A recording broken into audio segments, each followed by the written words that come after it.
जय श्री राधे। पूज्य श्री सद्गुरुदेव भगवान के चरणों में प्रणाम। पूज्य श्री रुक्मणी बाई जी का जीवन चरित्र। श्री शुक्ल परिवार में आविर्भाव।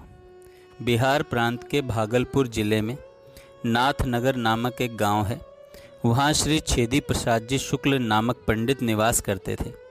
वे 2 बहन और 3 भाई थे। बचपन से ही पंडित जी अत्यंत सात्विक प्रकृति के थे। संसार के प्रति अत्यंत विरक्ति उनके स्वभावगत थी। आजीवन ब्रह्मचर्य का पालन करते हुए साधना में आध्यात्मिक जीवन व्यतीत करने का उनका दृढ़ संकल्प था। इसी संकल्प का सहज परिणाम था कि 16 वर्ष की आयु में ही वे घर से बाहर चुपचाप निकल पड़े और तीर्थ यात्रा के लिए चल दिए। कई वर्षों तक वे भारत के सभी तीर्थों में भ्रमण करते रहे। भ्रमण के अंतिम चरण में कलकत्ते की शमशान भूमि भूतनाथ घाट पर निवास करते हुए आप मात्र उपासना में लीन हो गए। 6 महीने के पश्चात इन्हें स्वप्न में आदेश हुआ, काली घाट पर स्थित माँ काली के मंदिर में जाकर मात्र अर्चना करो। काली घाट पहुंचकर इन्होंने गंगा स्नान किया और एक डाली खरीदी जिसमें पूजा की सब सामग्री थी। ज्यों ही वे गर्भगृह के पास अर्चना के लिए पहुँचे, उसी समय एक श्वेत केशी परम तेजस्वी श्याम वर्णा एवं रक्तांबरा वृद्धा माताजी इनके पास आई और इनकी डाली में से 2 रसमुनियाँ छोटी छोटी आकृति का लाल रसगुल्ला उठाकर अपने मुख में रख लिया। इन्होंने उसका कोई प्रतिकार तो नहीं किया, परंतु मन में यह भावना तो आ ही गई कि यह डाली अब उच्छिष्ट हो चुकी है। उन्होंने उस उच्छिष्ट डाली को गंगा जी में प्रवाहित कर दिया। पुनः गंगा स्नान करके उन्होंने नवीन डाली खरीदी और डाली अपने हाथ में लिए लिए वे गर्भगृह के पास आए। अब की बार भी वही वृद्धा माताजी आई और पुनः 2 रसमुनियाँ उठाकर मुख में डाल लिया। उन्होंने उस डाली को भी पहले की तरह गंगा जी में प्रवाहित कर दिया। तीसरी बार गंगा स्नान उपरांत फिर एक डाली लेकर दृष्टि नीचे किए हुए गर्भगृह की ओर बढ़ रहे थे।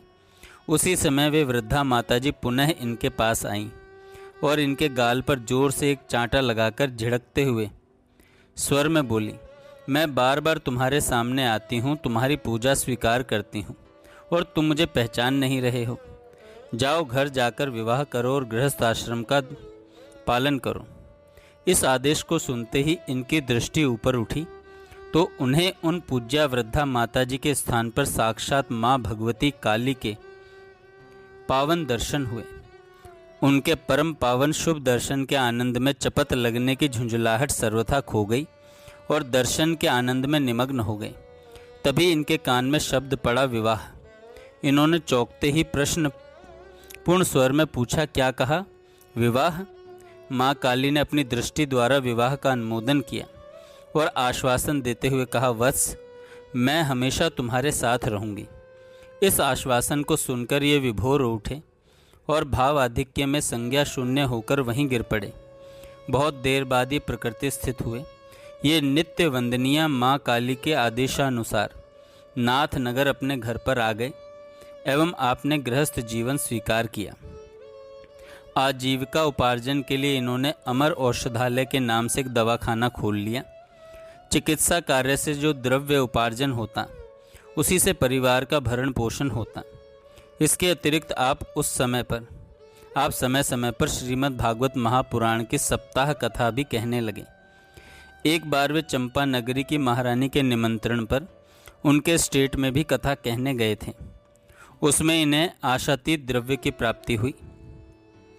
आपकी सहधर्मिणी हिमांचला देवी भी अत्यंत सरला, भक्त हृदया और शीलवती थी तथा पतिदेव की रुचि का सर्वथा अनुमोदन अनुगमन करने वाली थी। गृहस्थ जीवन स्वीकार कर लेने के कई वर्षों बाद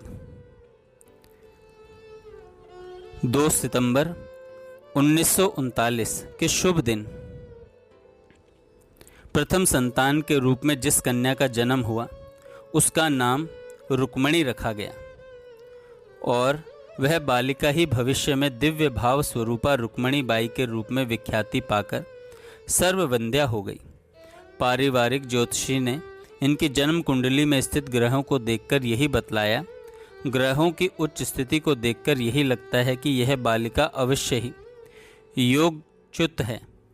यह लगभग 12-13 वर्ष की आयु तक माता पिता के पास रहेगी। विधि के विधान से इसके विवाह का संयोग अपने आप से ही संगठित हो जाएगा। यह बड़ी भक्तिमती होगी। सेवा निष्ठा होने से इसका जीवन सराहनीय होगा। इसके माता पिता को सुकृति मिलेगी। अनेक गुणों से युक्त होने के कारण यह बहुत यशस्विनी होगी। समाज में इसका बड़ा आदर होगा।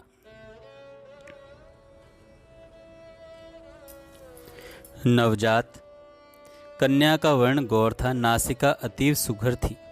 नेत्र बड़े विशाल थे। नेत्रों की विस्मयकारी चमक के आभ्यंतरिक दिव्यता झमक रही थी। उठने गिरने वाली पलकों के पीछे बार बार छिपकर छवि की छटा छिटकने वाली पुतलियों की चंचलता में भी एक मनोहारी लास्य था। अरुणिम अधरों के हास्य में एक मोहिनी शक्ति थी। एक ऐसा सम्मोहन था कि युगल कपोलों की गौर कांति के मध्य कुछ कुछ उभरी हुई लुभावनी लालिमा को बस लगातार देखते ही रहो। उसके मुखमंडल पर एक विचित्र दैवी आभा थी।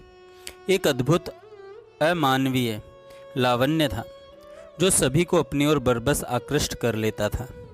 स्त्री हो या पुरुष, परिचित हो या अपरिचित, कोई भी हो, वह इस बालिका को देखकर एक बार तो ठिठक जाता था और इसकी ओर एकटक निहारने लगता था।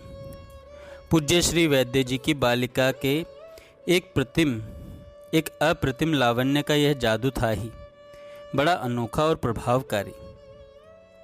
किसी के लिए भी बालिका की ओर एकटक निहारने लगना सर्वथा स्वाभाविक था और उस बालिका के इस अमंद अनुपम लावण्य का एक विशेष हेतु था।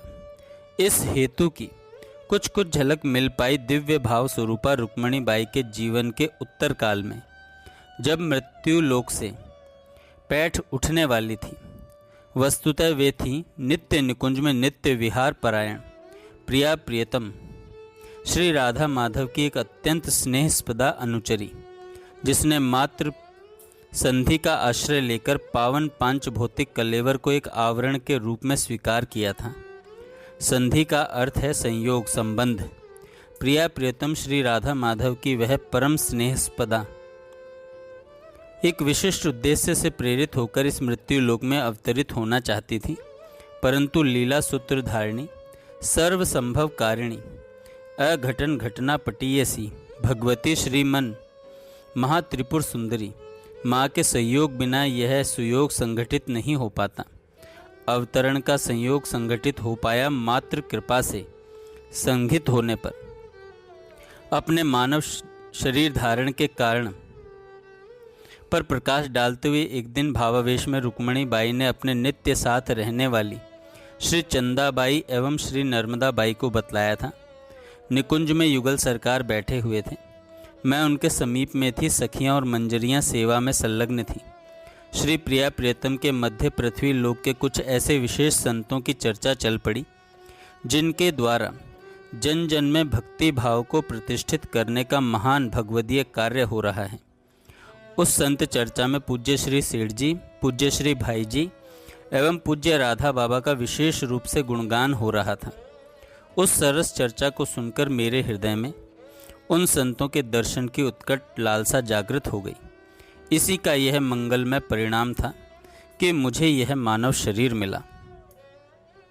जय श्री राधे। आगे हम कल सुनेंगे।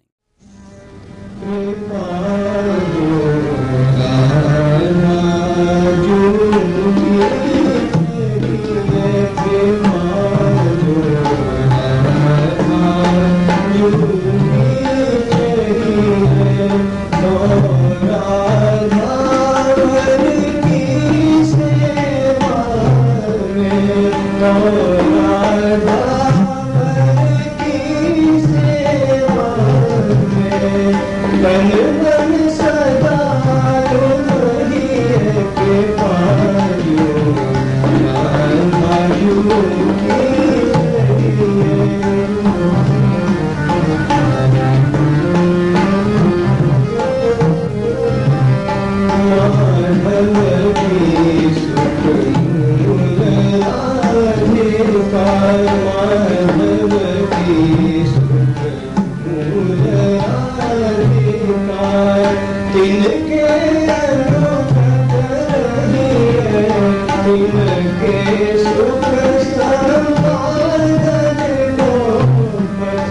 तिनके सुख समागम को पट सुभारी रत कृपा जो राधा जो की चाहिए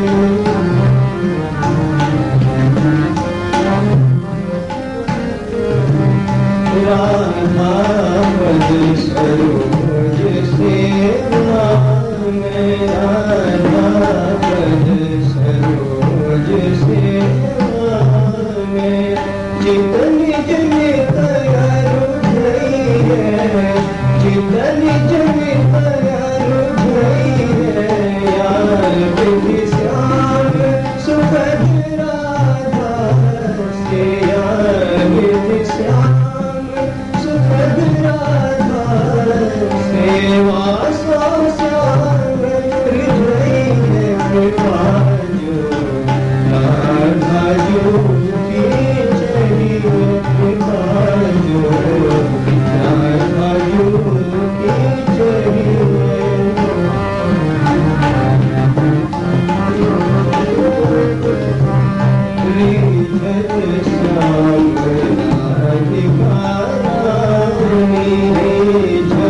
श्याम राधिका रानी की अनुका